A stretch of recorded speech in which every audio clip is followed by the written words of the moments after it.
अस्सलाम वालेकुम, कैसे हैं आप सब। तो आज हम बात करेंगे एक्सरसाइज 6 बी के क्वेश्चन नंबर 1 की। और मेरे पास ये बुक 2 है जिसको हम कॉमनली D2 भी बोलते हैं, और उसका चैप्टर नंबर 6 है जिसका नाम है अलजेब्राइक फ्रैक्शंस एंड फार्मूलाए। तो आइए स्टार्ट करते हैं क्वेश्चन नंबर 1 को। इसकी स्टेटमेंट रीड कर लेते हैं। पहले लिखा हुआ है express each of the following as a fraction in its simplest form. तो ये जितनी भी हमारे पास यहाँ पे फ्रैक्शंस नज़र आ रही हैं आपको, इन सबको हमने सिंपलेस्ट फॉर्म में लिख के दिखाना है। सिंपलेस्ट फॉर्म का मतलब है ऐसी फॉर्म जिसमें मजीद किसी भी किस्म की सिंप्लीफिकेशन की, कटिंग की या किसी भी तरीके से कोई भी सिंप्लीफिकेशन की गुंजाइश ना हो। इसको उस फॉर्म में लेके जाना है इन सब क्वेश्चंस को। तो फ्रैक्शंस हैं सब की सब, जैसे यहाँ पे 7 और 6 से एक फ्रैक्शन है, 4 और 9 एक फ्रैक्शन है, दोनों ऐड हो रही हैं। और इसी तरीके से बाकी सब पार्ट्स में आपको यहाँ पे फ्रैक्शंस नज़र आ रही होंगी। इन्हीं को हमने सॉल्व करके दिखाना है, सिंपलेस्ट फॉर्म में ला के दिखाना है। तो आइए इसके पार्ट नंबर ए से हम स्टार्ट करते हैं। तो क्वेश्चन नंबर 1 है हमारे पास, और सबसे पहले हम करने लगे हैं इसमें पार्ट नंबर इसका ए। उसमें लिखा हुआ है 7/6a प्लस 4/9a। तो जब भी आपके पास ऐसे क्वेश्चंस आएँ जिसमें फ्रैक्शन इन्वॉल्व हो रही हो और बीच में एडिशन या सब्ट्रैक्शन का साइन हो, यहाँ पे हमेशा हम एलसीएम अप्लाई करते हैं, यानी एलसीएम लेते हैं बेसिकली। अब एलसीएम किस तरह लेंगे, जो ये लेटर्स नज़र आपको आ रहे होंगे इनको आपने छोड़ देना है, और जो आपके पास पहले नंबर्स आ रहे हैं इनको पहले आपने सॉर्ट आउट कर लेना है। तो ये सबसे बेस्ट रहता है कि जो नंबर्स हैं पहले इनको सॉर्ट आउट कर लें, और उसके बाद हम बाकी इन लेटर्स को भी देखेंगे कि इनका एलसीएम क्या बनेगा। तो सबसे पहले 6 और 9 का हम एलसीएम निकाल लेते हैं, वो आप लोगों को आता है। हम इस तरह की लाइन ड्रॉ करते हैं और देखते हैं कौन सा नंबर है जो इन दोनों नंबर्स को डिवाइड कर रहा हो, उसी को यहाँ पे लिखते हैं। तो ऐसा नंबर जो 6 को भी और 9 को भी डिवाइड करता है वो हम बिल्कुल स्मॉलर नंबर से स्टार्ट करते हैं, लाइक 2 से स्टार्ट करेंगे, फिर 3 को चेक करेंगे, फिर 4 को, इस तरह आगे चलते हैं। तो 2 के टेबल पर तो आप देख लें या 6 और 9 नहीं आते, या आप कह लें 2 जो है 6 और 9 को डिवाइड जो है नहीं करता, यानी बेसिकली 6 और 9 दोनों 2 से डिवाइड नहीं होते, सिर्फ 6 डिवाइड होता है, 9 नहीं होता। तो इसलिए हमें दोनों को देखना है, तो दोनों के लिहाज से तो 2 यहाँ पे लिखना बेटर नहीं है। तो 3 को चेक करते हैं। तो 6 जो है 3 पर भी डिवाइड होगा तो 2 आंसर आएगा, और 9 जो है वो भी 3 पर डिवाइड होगा तो भी 2 आंसर आएगा, यानी 3 यहाँ पे लिखा जा सकता है। तो आप यहाँ पे लिखेंगे 3। 3 2 टाइम्स 6 होता है, और 3 3 टाइम्स 9 होता है। इसके बाद आप देख सकते हैं दोनों ही प्राइम नंबर्स हैं, तो ये सिर्फ अपने टेबल पर ही आ सकते हैं, या सिर्फ आप कह लें इटसेल्फ ही ये डिवाइड होंगे, अपने आप से ही डिवाइड होंगे। तो इसलिए यहाँ पे आप लिखेंगे, आपकी मर्ज़ी है, पहले 3 को चूज़ कर लें या 2 को चूज़ कर लें। तो मैं 2 को चूज़ कर रहा हूँ, तो हम यहाँ पे लिखेंगे 2 1 टाइम्स, और 3 को वैसे ही उतारेंगे, और 3 1 टाइम्स, और यहाँ पे अब इस 1 को वैसे ही उतारेंगे। जितने भी 1 आते हैं इनको वैसे ही उतारते जाते हैं। अब इनको मल्टीप्लाई कर लें, तो 3 2 टाइम्स 6 और 6 3 टाइम्स 18। इन तीनों को मल्टीप्लाई करेंगे तो आपको मिलेगा 18। इसका मतलब है इन तीनों का एलसीएम क्या आ रहा है, वो आ रहा है 18। एलसीएम का मतलब है इन दोनों का एलसीएम 6 और 9 का वो क्या आ रहा है, 18। ठीक है, इन तीनों की मदद से। तो अब जो चीज़ है, अब वो आगे सॉल्व करते हैं हम इसको। हम लिखेंगे यहाँ पे जो एलसीएम आया है 18, ये था नंबर्स के केस का एलसीएम।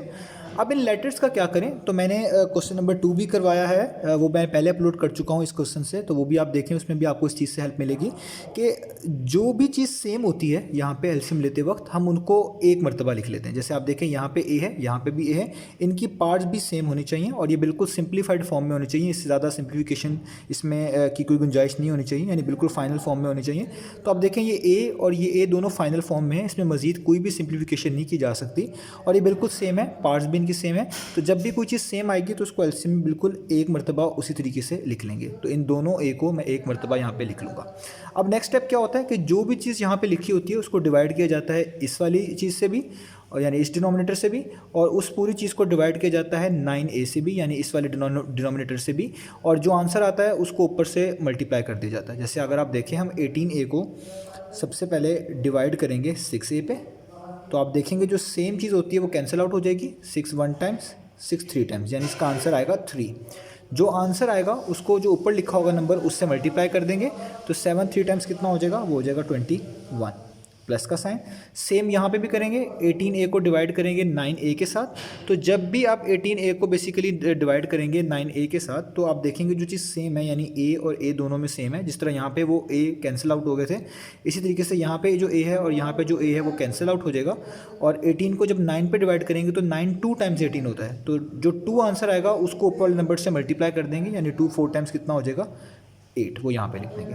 और अब इसको आप सॉल्व कर सकते हैं। 21 में आप 8 ऐड करें तो आपको मिलेगा 29, और नीचे आपके पास आएगा 18, और यहाँ पे a जो है वो 7 वैसे का वैसे ही रहेगा। तो इसका आंसर आ गया 29/18a। अब आपने देख लेना है, ये इनमें मज़ीद कोई भी कटिंग नहीं हो रही होनी चाहिए, और ये इसकी फाइनल फॉर्म होनी चाहिए। इसी को हम बोलेंगे इसकी सिंपलेस्ट फॉर्म। तो ये इसका आंसर आ चुका है पार्ट नंबर ए का, ये इससे आगे सॉल्व नहीं हो सकता। अब करते हैं हम इसका पार्ट नंबर बी।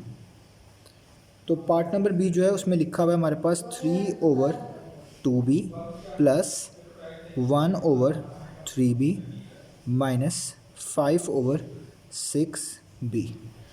तो यहाँ पे तीन नंबर्स आ रहे हैं बेसिकली, एक है 2, एक है 3 और एक है 6। सबसे पहले हम इन नंबर्स का एलसीएम बिल्कुल इसी पैटर्न पे फॉलो कर लेते हैं, निकाल लेते हैं यहाँ पे। तो आप लिखेंगे 2, 3 और 6। तो ये तीनों नंबर जिस नंबर से डिविजिबल हैं उसी को यहाँ पे लिखेंगे। तो आपके सामने यहाँ पे 2 और 3 प्राइम नंबर है, तो ये तो जस्ट ये 2 तो बेसिकली 2 पे डिविजिबल होगा और 3 सिर्फ 3 पे डिविजिबल होगा। 6 जो है वो 2 पे भी डिविजिबल होगा और 3 पे भी डिविजिबल होगा, यानी ये वो वाहिद नंबर है जो एक से ज़्यादा नंबर पर डिविजिबल होगा। तो इसलिए पहले इसी के लिहाज से हम बात कर लेते हैं, क्योंकि ये दो तो एक ही टेबल पर आप नहीं लेके आ सकते, एक ही टेबल पर डिवाइड नहीं हो सकते, आप इस तरीके से कह लें। तो यहाँ पे मैं लिखूँगा 2, क्योंकि 2 जो है डिवाइड हो जाएगा इस 2 से भी, और ये 6 भी जो है डिवाइड हो जाएगा इस 2 से भी, तो मैं इसलिए 2 लिख रहा हूँ। तो आप पहले 3 को भी चूज़ कर सकते थे, तो यहाँ पे 3 1 टाइम्स 3 लिख लेते और बाद में 2 को चूज़ करके बाकी स्टेप्स फॉलो कर लेते, ये आपकी मर्ज़ी है। तो मैं 2 को पहले चूज़ कर रहा हूँ। तो 2 1 टाइम्स 2 होता है, 3 वैसे ही रहेगा, और 2 3 टाइम्स क्या होता है 6 होता है, क्योंकि 3 को मैंने वैसे ही उतारा है, 2 1 टाइम्स 2 किया और 2 3 टाइम्स 6 किया। अब यहाँ पे 1 तो हम वैसे ही उतारते रहते हैं, 3 आ रहा है और 3 सिर्फ 3 पर ही डिवाइड हो सकता है, तो इसलिए मैं लिखूँगा 3 1 टाइम्स 3, 3 1 टाइम्स 3 और ये वाला 1 वैसे ही उतार लूँगा। तो इसका एलसीएम बहुत सिंपल है, 2 और 3 को मल्टीप्लाई कर लें तो इसका एलसीएम आ जाएगा 6, यानी 6 एलसीएम आ गया। तो अब आप यहाँ पे लाइन डालेंगे इसी तरीके से और लिखेंगे 6। अब यहाँ पर भी b है, यहाँ पर भी b है और यहाँ पर भी b है, तीनों नंबर्स में डिनोमिनेटर्स में आपके पास b नज़र आ रहा है। तो मैंने आपको अभी बताया है, जब भी आपको सेम चीज़ नज़र आ रही हो, सेम टर्म नज़र आ रही हो, उसकी पार भी सेम हो, तो वो जितनी मरतबा भी आ रही हो उसको आप एक मरतबा लिख लें। तो यहाँ पे ये तीनों मरतबा आ रहा है, तो यहाँ पे आप इसको एक मरतबा लिख लेंगे, ये हो जाएगा 6b, ये इसका हो जाएगा एलसीएम। बाकी पैटर्न वही फॉलो करेंगे कि इस 6b को डिवाइड करेंगे 2b से, जो आंसर आएगा उसको ऊपर वाले नंबर से मल्टीप्लाई कर देंगे। तो 6b को बिल्कुल इस तरीके से जो मैंने यहाँ पे करवाया था, 6b को जब आप 2b से डिवाइड करेंगे तो जो सेम चीज़ होती है वो हम लीव कर देते हैं, वो कैंसिल हो जाती है। तो ये b तो कैंसिल आउट हो जाएगा और 6 डिवाइडेड बाई 2 करना पड़ेगा। तो 2 कितने टाइम 6 होता है, वो होता है 3 टाइम्स, यानी 6 डिवाइडेड बाई 2 जो होगा उसका आंसर आएगा 3, और जो आंसर आएगा उसको ऊपर वाले नंबर से मल्टीप्लाई कर दें तो 3 टाइम्स कितना हो जाएगा 9, यहाँ पे 9 लिख दें प्लस का साइन। यहाँ पे भी जो b और b सेम है, ये कैंसिल आउट हो जाएगा, छोड़ दें। और 6 डिवाइडेड बाई 2 है, तो सॉरी 6 डिवाइडेड बाई 3 है, तो 3 2 टाइम्स 6 होता है और ऊपर 1 लिखा हुआ है, तो 2 1 टाइम्स कितना होगा 2, यहाँ पे आप लिख दें 2, और यहाँ पे बचा माइनस 6b और 6b, ये दोनों ही सेम है तो ये कंप्लीट कैंसिल आउट हो जाएंगे। तो यहाँ पे 1 बचेगा, जब दोनों चीज़ें सेम हो तो वो कंप्लीट कैंसिल आउट हो जाती हैं, वहाँ पे 1 बचता है और 1 को ऊपर वाले नंबर से मल्टीप्लाई कर देना होता है। तो 1 5 टाइम्स होता है 5, तो यहाँ पे बचेगा 5।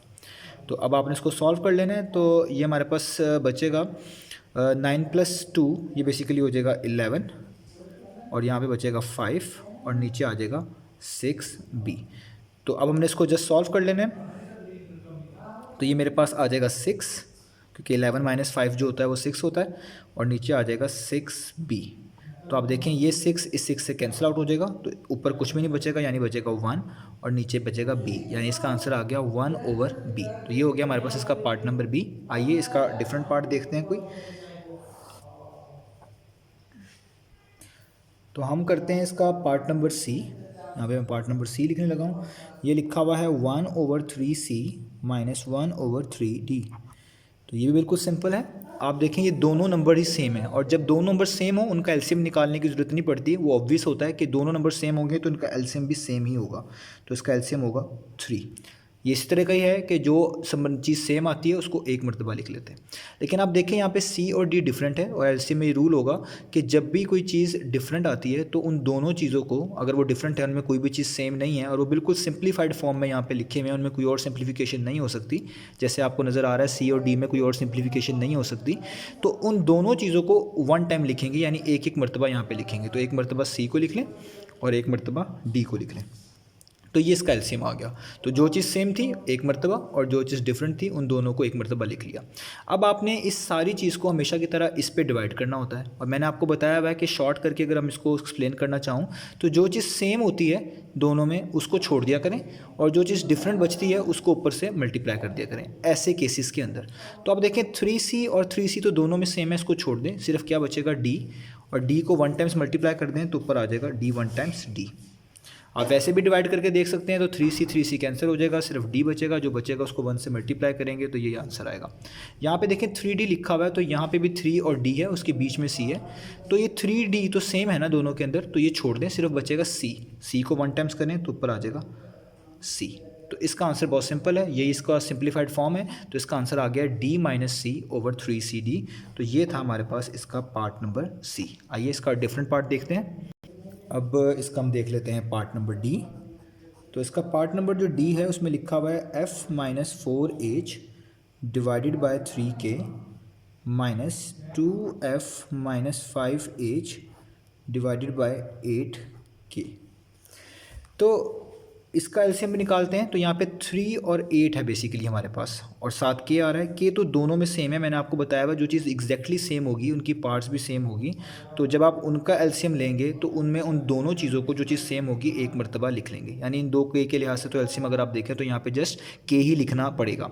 अब देखना पड़ेगा 3 और 8 को, तो यहाँ पर मैं निकाल लेता हूँ 3 और 8 का एलसीएम।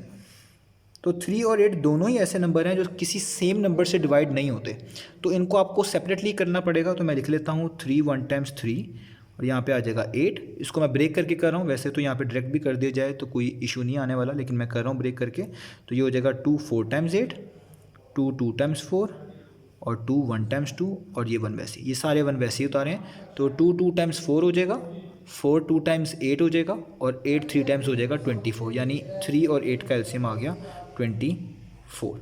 वैसे भी जब यहाँ पे नंबर को प्राइम हो आप इनको जस्ट मल्टीप्लाई कर दें तो वही इनका एलसीएम होता है, लेकिन ध्यान रखें अगर ये को प्राइम है तो, अदरवाइज़ नहीं। तो अब आगे फिर वही प्रोसेस कि जो चीज़ सेम है उसको छोड़ दें, के और के दोनों में सेम है इसको छोड़ दें, और बाकी नंबर को डिवाइड कर लें। तो 24 को जब आप 3 पे डिवाइड करेंगे तो देखना होता है कितने टाइम्स 24 होता है 3, तो 3 होता है 8 टाइम्स 24, यानी जो आंसर आया वो है 8। तो 8 को ऊपर वाले टर्म से मल्टीप्लाई करेंगे तो यहाँ पे लिखेंगे 8 multiply by f minus 4h, minus का साइन, ये मैंने मल्टीप्लाई ब्रैकेट्स डाल दिए, इसका मतलब यही है कि मल्टीप्लाई हो रहे हैं। यहाँ पे आप देखेंगे दोनों चीज़ों में के सेम है, तो 24 को 8 पे डिवाइड करना पड़ेगा। तो 8 3 टाइम्स 24 होता है, तो आंसर आएगा 3। तो 3 को इन सबसे मल्टीप्लाई कर देंगे, तो यहाँ पे लिखूँगा 3 multiply by 2f minus 5h। अब आपने इसको सॉल्व कर लेना है। तो 8f टाइम्स कितना हो जाएगा, वो हो जाएगा 8f। 8 4 टाइम्स होता है 32, तो यहाँ पे 32h आ जाएगा। 3 2 टाइम्स होता है 6, और यहाँ पे f आ जाएगा, माइनस माइनस प्लस होता है। 3 5 टाइम्स होता है 15, और साथ h आ जाएगा, और नीचे आपके पास आ जाएगा 24k। ठीक है, अब आपने इसको सॉल्व करना है और देखना है कि इसमें जो लाइक टर्म्स हैं वो कौन सी हैं।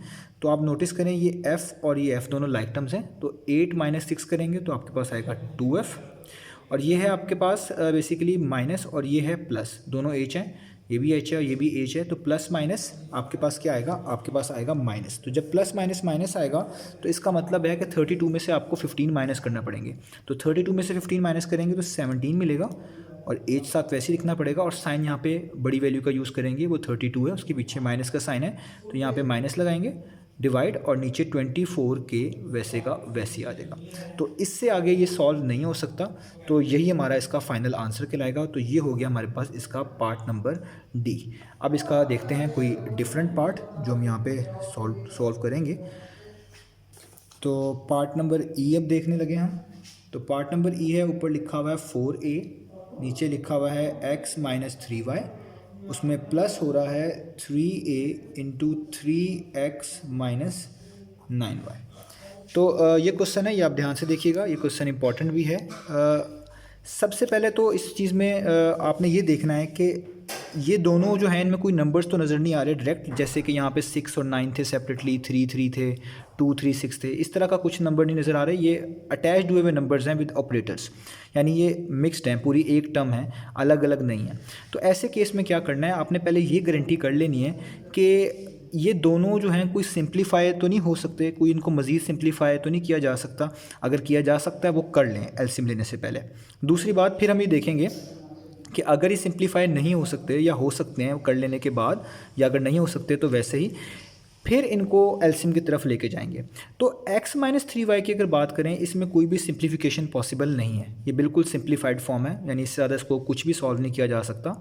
लेकिन अगर आप इस टर्म को देखें तो इसमें सिंप्लीफिकेशन थोड़ी सी हो सकती है, या आप कह लें इसमें थोड़ी सी मॉडिफिकेशन हो सकती है। वो क्या है, आप देखें यहाँ पर भी 3 है और यहाँ पर भी 9 है, ये दोनों ही 3 पर डिवाइड होते हैं, और अगर दोनों ही नंबर्स 3 पर डिवाइड होते हों तो हम इस चीज़ को बोलते हैं कॉमन लेना। हम यहाँ पे 3 कॉमन ले सकते हैं। तो हम ये वाला प्रोसेस करके देख लेते हैं कि इस प्रोसेस करने से हो सकता है कोई चीज़ आपको ऐसी पता चल जाए कि इसमें कुछ ना कुछ सेम हो, क्योंकि हमने ये चीज़ गारंटी करनी होती है कि ये दोनों बिल्कुल डिफरेंट है, इनमें कोई भी चीज़ सेम या कॉमन नहीं है। तो जब वो आप गारंटी कर लें उसके बाद हम ये वाला प्रोसेस अप्लाई करते हैं कि एलसीएम लेंगे और सब चीज़ें परफॉर्म करेंगे।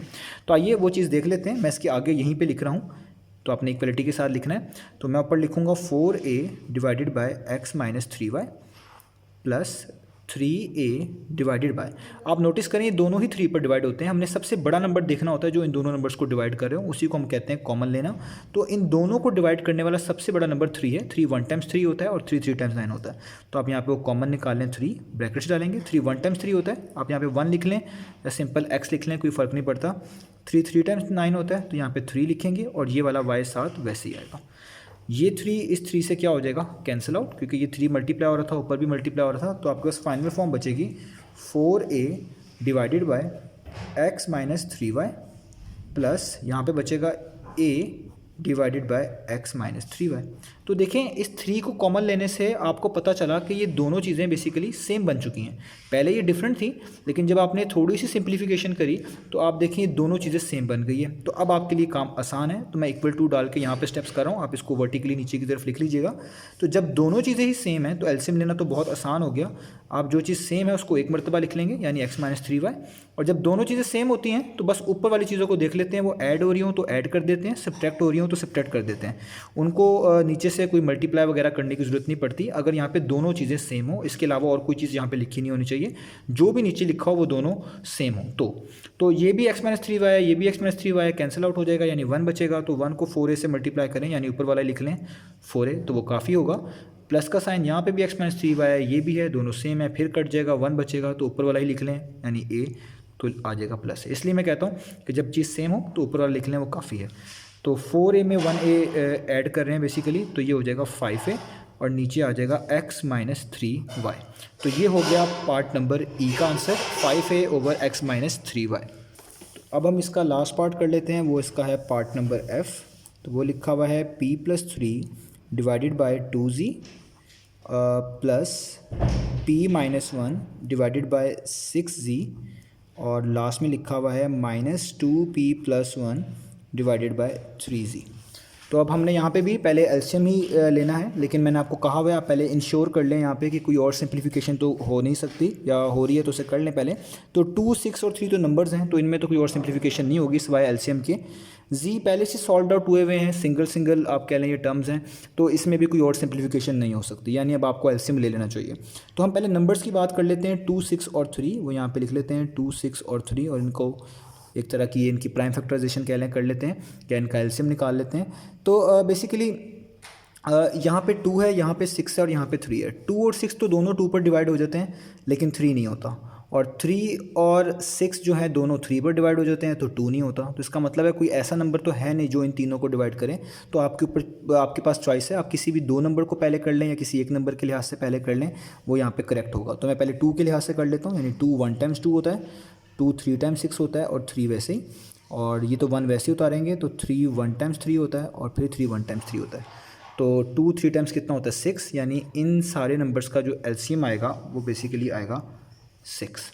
और जो चीज़ सेम लिखी होती है, जैसे देखें जी तीनों चीज़ें सेम है, मैंने आपको बताया बिल्कुल सेम होनी चाहिए, उनकी पार्ट्स भी सेम होनी चाहिए, तब आप उनको एक मरतबा यहाँ पे लिख लेंगे तो 6z एक मरतबा आ जाएगा। अब वही प्रोसेस कि जो चीज़ यहाँ पे लिखी होती है इनको बारी बारी सबसे डिवाइड करते हैं, जो चीज़ बचती है आंसर के तौर पे उसको ऊपर वाले नंबर से मल्टीप्लाई कर देते हैं। तो मैंने आपको ये बताया हुआ है कि जो चीज़ इनमें सेम नज़र आएगी उसको आप छोड़ दें, जैसे यहाँ पे भी जी है, यहाँ पे भी जी है, छोड़ दें। 6 को बस 2 पे डिवाइड करें, तो 2 3 टाइम्स 6 होता है, यानी 6 को 2 से डिवाइड करेंगे तो 3 मिलेगा, तो 3 को ऊपर वाले नंबर से मल्टीप्लाई करना पड़ेगा। तो यहाँ पर आप लिख लें 3 इंटू p प्लस 3। आगे चलते हैं, 6z बिल्कुल सेम है, जो एग्जैक्टली सेम हो जाए तो उधर सिर्फ 1 बचता है, क्योंकि 6z डिवाइडेड बाई 6z होता है 1, कट जाएगा सब कुछ 1, और 1 को ऊपर किसी भी चीज़ से मल्टीप्लाई करें कोई फ़र्क नहीं पड़ेगा, तो इसको जस्ट आप लिख लें p माइनस 1। आगे माइनस का साइन, इस पर भी आप ब्रैकेट्स यूज़ कर लें, पहले ना भी करें तो यहाँ पर वैसे इशू नहीं है, लेकिन कर लें तो बेहतर है ताकि कोई गलती ना हो। यहाँ पे z और z फिर से सेम है, इसको छोड़ दें। 6 को 3 पे डिवाइड करें, तो 6 को 3 पे डिवाइड करेंगे तो 3 2 टाइम्स 6 होता है, तो ऊपर लिखें 2 और बाकी आएगा 2p+1, यानी 2 उस ऊपर वाले टर्म से मल्टीप्लाई हो गया। तो अब हम इसको सॉल्व कर लेते हैं। ये हो जाएगा 3p times 3p, 3 times 9 plus p -1 वैसे का वैसे ही, ये माइनस है तो minus 2 times 4p minus plus minus 2 1 times 2, और यहाँ पे आ जाएगा नीचे 6z। अब आप सॉल्व कर लें, जो लाइक टर्म्स है पहले उनको देखें। 3p प्लस p का मतलब है 1p, तो 3 + 1 कितना होता है 4, और 4 - 4p यानी 4p जहाँ तक बना है उसमें से फिर से -4p कर दें तो ये तो 0p हो जाएगा। 0p का मतलब p ख़त्म हो जाएगा। देखें 3p में जब 1p करेंगे ऐड तो ये हो जाएगा 4p, और 4p में से जब माइनस कर देंगे फिर से 4p, तो 4p - 4p कितना हो जाएगा 0p, यानी उसको लिखने की ज़रूरत यहाँ पे नहीं है। अगले देखते हैं 9 - 1 वो होगा 8, 8 - 2, 8 में से 2 माइनस किया वो होगा 6, तो ऊपर 6 नीचे भी 6 और साथ z, और 6 से कैंसिल आउट हो जाएगा तो ऊपर बचेगा 1 और नीचे आ जाएगा z। तो ये हमारे पास आ चुका है पार्ट नंबर F का आंसर। तो पार्ट नंबर F का आंसर है 1/z। तो ये था हमारे पास क्वेश्चन नंबर 1। उम्मीद करता हूँ आपको समझ आई होगी। जो चीज़ आपको नहीं समझ आई मुझे काइंडली कमेंट सेक्शन में बताएं, और जहाँ से आपको कोई चीज़ क्लियर ना हो काइंडली वीडियोस के जो नीचे कमेंट सेक्शन होता है उसमें वीडियो का टाइमलाइन मेंशन कर दिया करें, वीडियो या टाइम स्टैम्प आप कह लें वो मेंशन कर दिया करें, ताकि मैं आपको ईजिली रिस्पॉन्ड कर सकूँ। बहुत बहुत शुक्रिया।